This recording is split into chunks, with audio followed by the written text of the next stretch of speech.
KPBS On Demand is supported by the San Diego County Toyota dealers, presenting a new 2025 Corolla. With classic styling, available 10.5-inch touchscreen display, Toyota Safety Sense 3.0, and more. See your Toyota dealer for all Corolla options. The San Diego County Toyota dealers. We make it easy. Good morning, I'm Lawrence K. Jackson. It's Thursday, July 9th. High-density housing is coming to one of the only majority Black, brown, and low-income neighborhoods in southeastern San Diego. More on that next, but first, the headlines.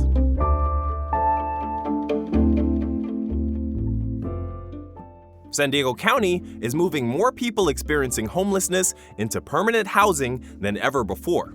However, the total number of people still without housing has more or less remained unchanged. The 2025 Data and Performance Report on our region's homelessness services looks at fiscal years 2023 through 2025. This differs from the point-in-time count, which only measures homelessness on a single night once per year. The report also found fewer people falling back into experiencing homelessness than previously seen. Alternatively, the length of time people spent unhoused increased over a 3-year period, equal to roughly 6 months. The city of San Diego will be rolling out new rules for e-bike riders in exactly 28 days from today. The new regulations require that e-bike riders be at least 12 years old to operate a Class 1 or 2 e-bike. Those are e-bikes that have a max speed of 20 miles per hour. Also, helmets are required, and you're only allowed to transport a passenger if your e-bike is specifically designed with a second seat. You also now have the option to complete an e-bike safety course to avoid a $25 fine. 4 rare western spotted skunks have been released back into the wild and hopefully now are living their best life. The Humane Society says this comes after weeks of rehab at their Ramona Wildlife Center. They spent their days digging, sleeping, and exploring to help them bond as a unit. Once the skunks were able to reach a few developmental milestones and a healthy weight, they were returned to a remote habitat in Valley Center. A wildlife operations manager says western spotted skunks are rare because they are more reclusive than your average striped skunk. SDHS says this requires even more secluded areas for their release to ensure they remain wild. Heads up, San Diegans, there is another extreme heat warning in effect right now for our San Diego County desert and mountain areas, including Julian. The highs in our deserts could hit the triple digits with little relief tonight. The low temps will be in the 80s. It won't be any difference in the mountains, where forecasters say to expect highs in the upper 90s as well. The extreme heat warning is expected to last through 8 o'clock Friday night. From KPBS, you're listening to San Diego News Now. Stay with me for more of the local news you need.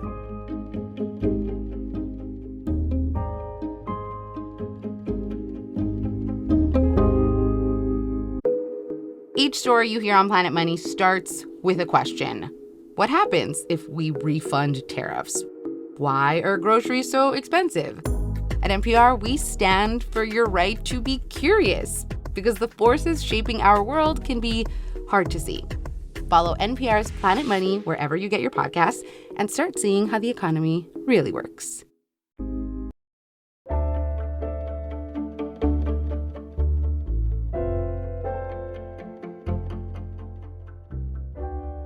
Southeastern San Diegans lost a half-century fight this week. Reporter Katie Hyson says a housing development will proceed on a hilltop they were hoping to save for a park. The Emerald Hills property offers a panoramic view from La Jolla to Mexico. It's precious land in a neighborhood overburdened by pollution, heat, and lack of green space. Neighbors have wanted a park there since the 70s, including Mary Young. We are asking for a space to honor our legacy and to show our greatness. 123 homes are coming instead. The project relies on a footnote in city code that allowed for much denser housing, only in the majority Black, brown, and low-income neighborhoods in southeastern San Diego. The council repealed that footnote after community members discovered it. But the city had already marked this development's application complete. On Tuesday, the council rejected the neighbors' appeal. District 4 Councilmember Henry Foster III. In home ownership, the building of generational wealth is critical to long-term... The development includes 13 affordable units. They'll be priced above what a typical household in the area can afford.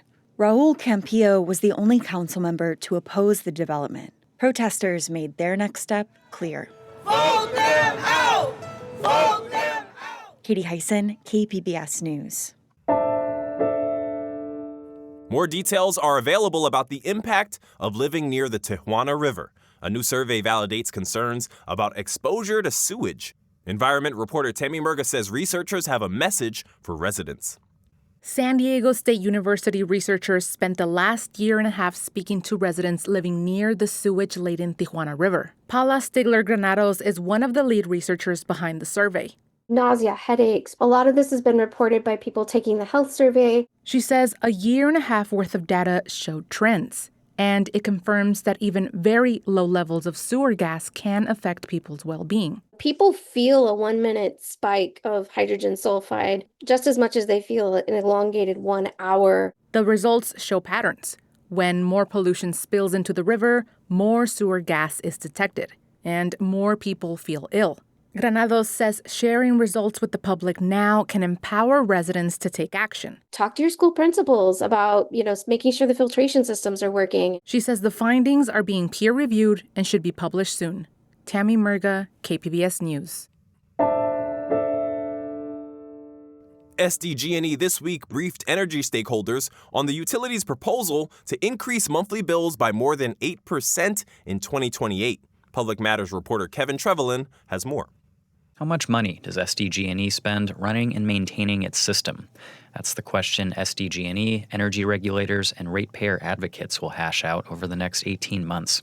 It's called a general rate case, and the complex process will set the stage for how much SDG&E's 3.7 million customers will pay for energy during a 4-year span starting in 2028. The company outlined a couple key priorities in its proposal filed last month. Jamie York is with SDG&E.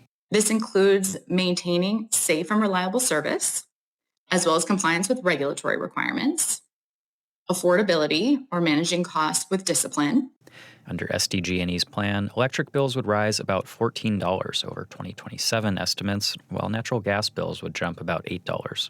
Ratepayer advocacy groups are planning to formally protest SDG&E's rate request, saying the proposal does not do enough to reduce costs.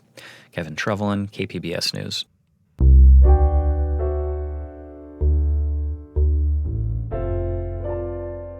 It's July and officially Pride Month in San Diego. But long before the parade became one of the largest in the country, local activists were building the movement from the ground up. Dr. TJ Talley, a board member of Lambda Archives, joined us to talk about some of the history surrounding San Diego Pride. So when people think of San Diego Pride today, they picture a large celebration with a parade and floats. Can you tell us what those very first Pride events actually look like? Absolutely. So, yeah, we really think of a sort of slick corporate pride or one that feels all-encompassing. But San Diego Pride's journey is a lot more complicated than that. First, it grows out of grassroots movements in the late 60s and early 70s. We see a chapter of the Gay Liberation Front starting here at San Diego State in, I think, 70 or 71.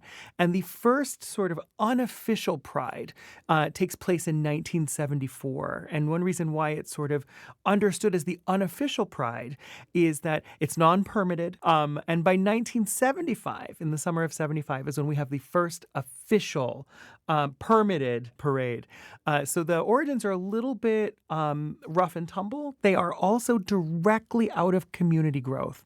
How did organizers actually pull Pride together before it became officially Pride? One of the ways to think about this is truly almost a DIY sort of local community space. In the early 70s, it's word of mouth, and it comes from a lot of simultaneous liberation and organizing movements. So people in feminist movements or racial civil rights movements or economic equity movements are seeing this as a shared struggle. In 1990, it was decided that Pride would be moved from June to July. Can you talk about why this was such a transformative year for SD Pride? 1990 is the last year that San Diego Pride is in June. It's June 9th and 10th.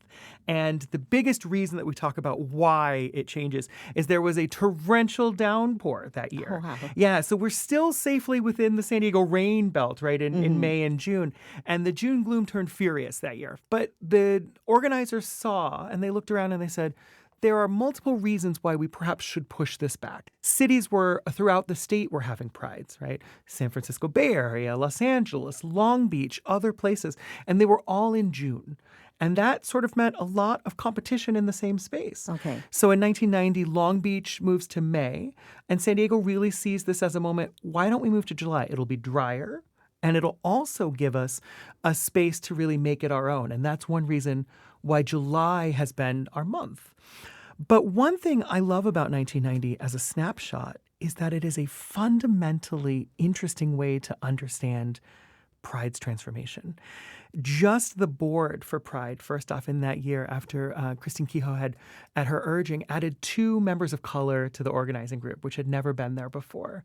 And it was also the first year in which San Diego's grand marshals for Pride were 2 queer Black people, Cynthia Lawrence Wallace and Fundi. Can you tell me more about the impact that people of color have had on the local movement? I would love to. So one of the things that I love is Pride, I think in many ways, has been critiqued for being commercial or has been critiqued for being sort of universalizing.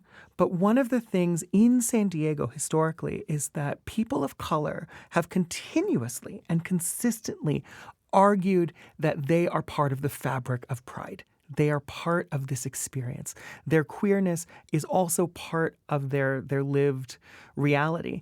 And so, especially in the early 1990s, we have organizers organizing on a variety of topics, from HIV/AIDS to battling racial policing to housing. But they say these are all queer issues because we are all multiple people with multiple lives. What should community members and businesses keep in mind as we celebrate Pride? Pride needs to be something that we not only find joy in and celebration, but we need to be attuned to the fact that it is a community-based movement, and so therefore should always be open to critique and response and recalibration, just like in that 1990 moment where we take a look in the rain and the wind and say, maybe we can do things differently. So too is Pride a living organizational movement that needs constant input and response to the world around us. I think in this current political moment, Pride is extraordinarily important to remind us that we are all connected in community and that we have something real to offer each other. TJ, thank you so much for joining me, and enjoy San Diego Pride. I know I will. Thank you so much. That was Dr. TJ Talley, a board member of Lambda Archives. Catching a driverless ride is one step closer in San Diego. Reporter Jacob Ayers says rideshare service Waymo announced on Wednesday they will soon begin driving without a human behind the wheel in the city. After being tested around the city in recent months, Waymo's white and light blue vehicles with large cameras and sensors will soon roll out autonomously. Sean Elo Rivera is a San Diego City Council member. He also heads up the Taxi Advisory Committee for MTS.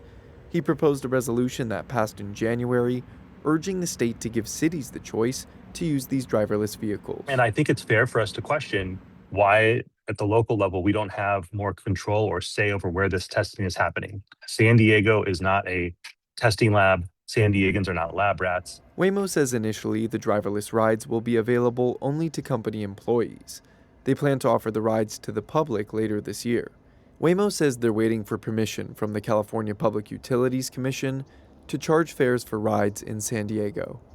Jacob Ayers, KPBS News. The San Diego Black Arts and Culture District is bringing the community together in Encanto with a block party. Arts reporter Audie McAfee looks at how the event revives a tradition from the 90s. A street fair that began as part of Encanto's streetscape art project in the 1990s once brought thousands of people together to celebrate the neighborhood. Now, the San Diego Black Arts and Culture District is reimagining the event to uplift the community. Derek Banks is a chairperson with the district. He says the event reflects how Black culture continues to evolve. It's been about taking some flavors and adding some new spice to it. And that's what I love about this event, because you'll have our old school music there and you'll have the new stuff for the younger people. So this is going to be a great event bringing the community together. The festival will also feature spoken word, food, and community vendors. Banks says he hopes this gathering will shine a spotlight on Encanto. We call this Southeast, but it's also the Diamond District. This community is a diamond in the rough, and it's produced some of the coolest, most talented artists and just brilliant minds ever. And we just hope that a light is shined on that diamond so that the rest of the world could see. The Encanto Block Party Music Festival is July 12th, starting at noon in Marie Widman Park. Audie McAfee, KPBS News. That's it for the podcast today. The podcast today was edited by Tracy Tong and hosted and produced by me, Lawrence K. Jackson. As always, you can find more San Diego news online at kpbs.org. Thanks for listening and have a great day.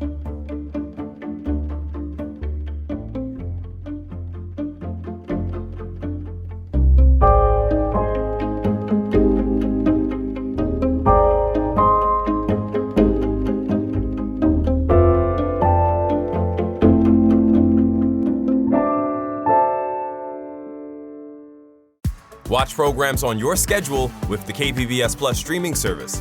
See new episodes of Nature and Nova, latest news from PBS NewsHour and KPBS Evening Edition, local shows like Ken Kramer's About San Diego.